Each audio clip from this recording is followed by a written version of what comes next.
Daghang kasi nagugmaan ng kalibutan na. Ipus-pus na. Magsugod ta sa una. Usa. Gugmang paasa. Kanang niasa kay sa mga saad pero iya raman day kang giilan. Gugmang paubaya. Sa kanta pa, Naiso.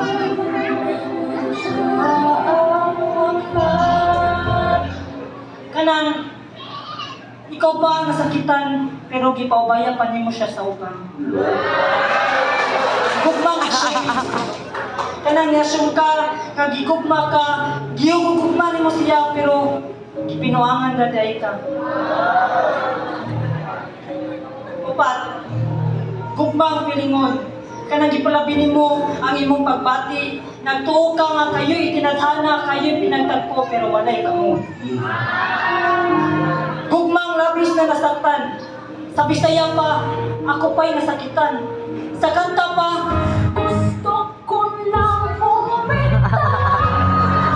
Si Tata dyan ulit.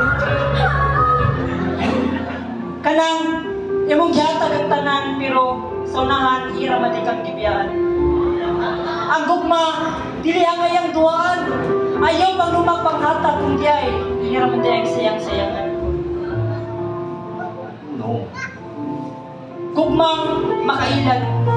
Kanang daugon sa storya pinaana pa, kabuton ko ang mga bituon, ikaw lang ang akong maangkon.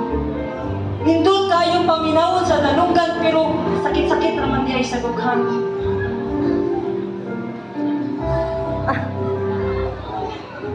Gugmang abnormal.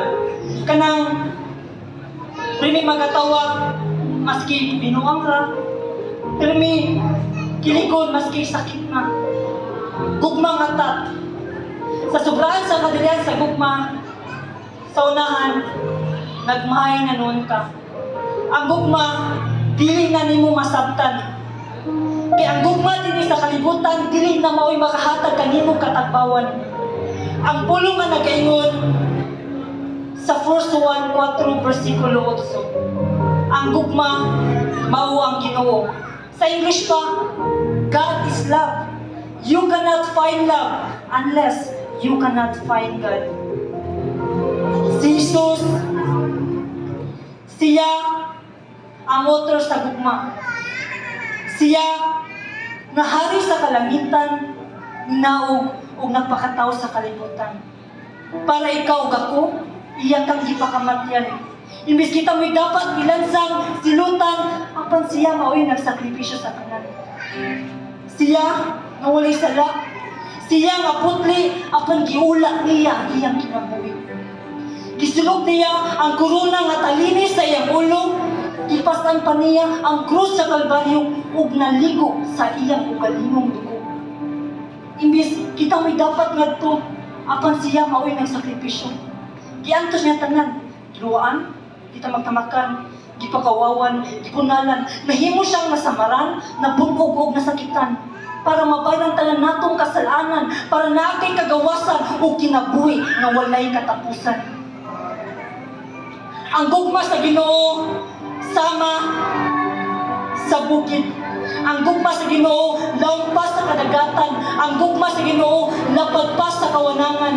Ang gugma sa Ginoo habog pa sa kabukiran. Sukat sa sinugdanan, ikaw ang iyang giunaunaan. Bisan pa man nga naa pa ka sa sabakan sa imong inahan, iya na kang nasayran. Ang plano sa Ginoo, diyan nimo ang iyang plano sama sa kahayag sa bituon sa kalangitan. Ang iyang mga saad diyan nimo dili nimo maya sama sa kadagan sa balas sa kadagatan. Ikaw ang iyang giunawnan. Gigugma kaniya sa imong kasalanan, gigugma kaniya sa imong kasaypanan, bisan pa man sa imong kapakyasan, gigugma kaniya ug dili kaniya buhian.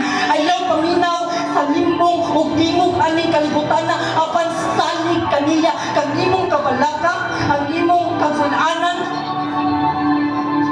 Tapos naniya ang tanan.